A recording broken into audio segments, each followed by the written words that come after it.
Welcome back to Tales of Japan. Today's tale is Wabi Sabi by Mark Reibstein.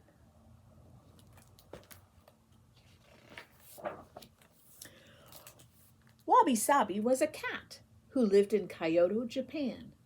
One day, visitors from another country asked Wabi Sabi's master what her name meant. It had never occurred to her before that Wabi Sabi was anything more than her name. Wabi Sabi watched as her master drew breath through her teeth, shook her head, and said, "That's hard to explain."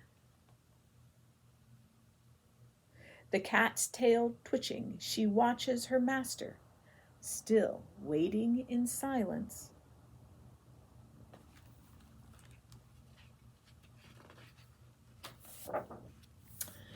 Curious now, Wabi Sabi wondered if her friend Snowball could explain the meaning of her name to her.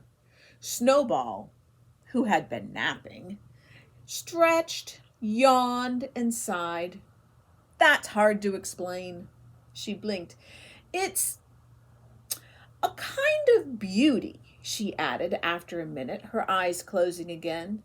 As though dreaming, she went on, "An old straw mat, rough on cat's paws, pricks and tickles, hurts and feels good too."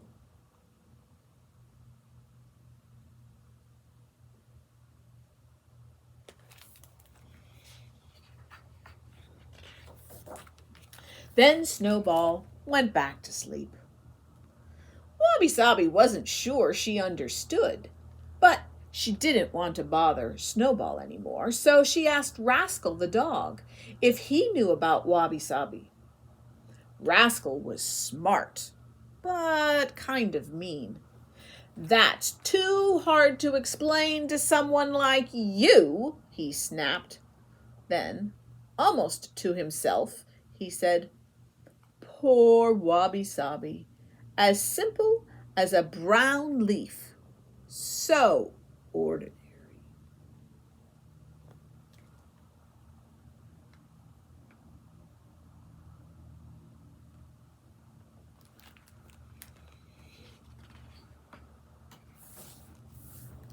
"Now I'm even more confused," sighed Wabi Sabi.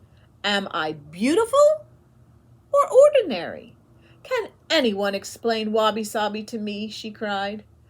A bird flying by thought the question was for her. "That's hard to explain," she said to Wabi Sabi, "but there is someone who can help you.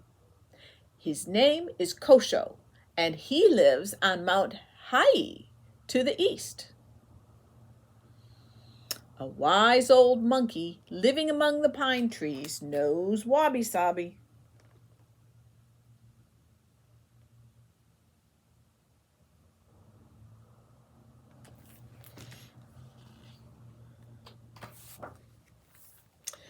"Thank you," said Wabi Sabi, and off she went to learn what her name meant.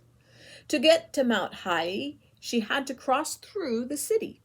Dazzled by big buildings, shiny glass, and sleek cars, awed by the busy, sharply dressed people, she wondered if these pretty things could be Wabi Sabi.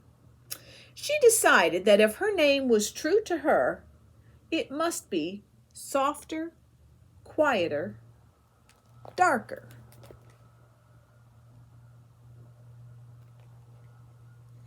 Even in cities, before the shock of new light, the colors of dusk.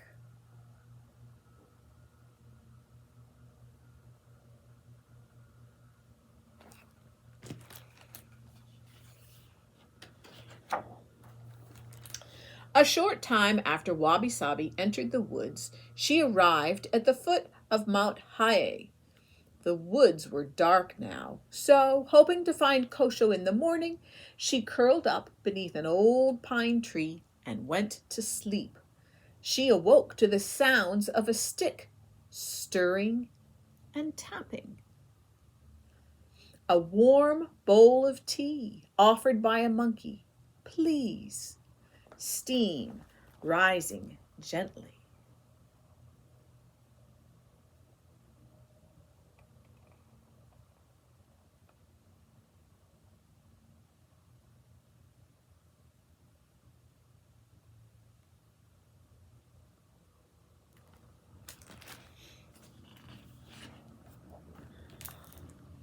Very glad to have the tea and company, she said, "Thank you.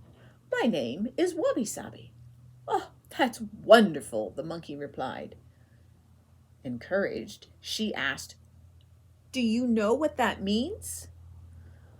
"Well, that's," he began. "I know. Hard to explain," she said, but he went on. "The pale moon resting on foggy water. Hear that splash? A frog's jumped in."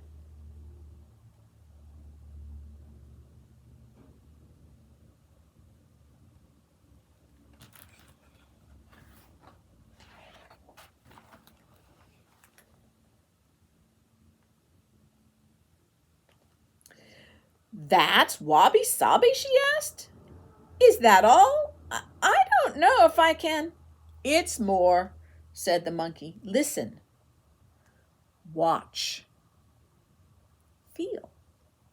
He said no more, so she watched him make tea. He moved slowly, but gracefully, as if he were dancing, and he handled his things as if they were gold, although they were wooden or clay. Wabi Sabi felt what was in her paws. A warm, heavy bowl, comfortable as an old friend, not fine, smooth china.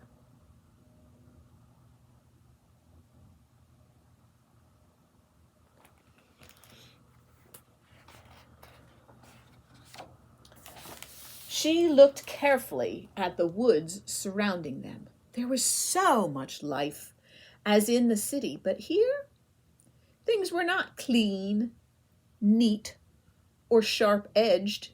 There were no straight lines, yet there were many designs on trees, in clouds, and dirty ponds.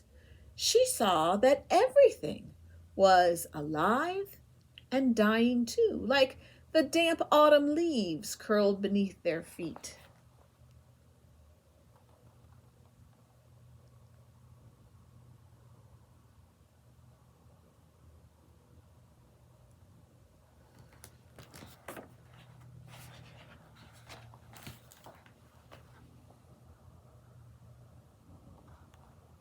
"Simple things are beautiful," she heard the monkey say as he poured more tea for her.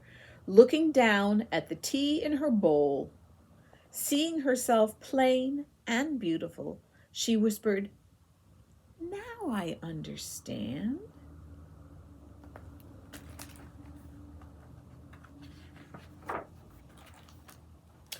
After some time, Wabi Sabi thanked her new friend and started for home. Because she did not hurry, she found a place called Ginkakuji, the Silver Temple. There was nothing silver there, but she found the place to be very beautiful, in a wabi-sabi kind of way. Although the buildings and gardens were shaped by humans, they were neither fancy nor grand. Moved by the natural simplicity of the place, Wabi Sabi composed 3 short poems about what she saw.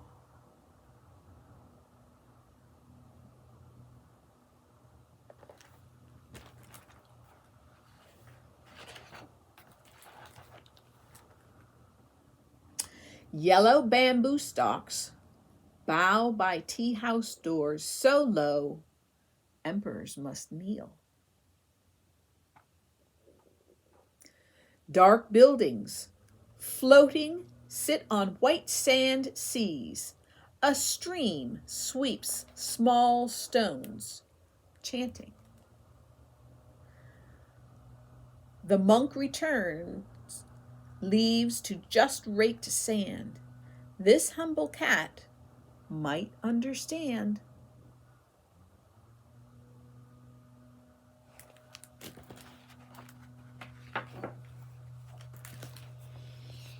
Tired but glad, Wabi Sabi returned at last to her house. She curled up on the straw mat in the kitchen, enjoying the warmth there. She could smell the wind in her fur and feel her long journey's steps deep in her bones. The sun's last rays stretch, a silver brushstroke shivers on warm, clouded glass. Now I think I know what to call this feeling, she said to herself.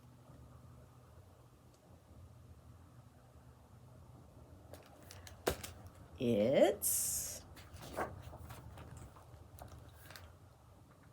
Wabi Sabi, cried her master, seeing her. Where have you been? That's hard to explain, she purred, feeling simply and beautifully at home.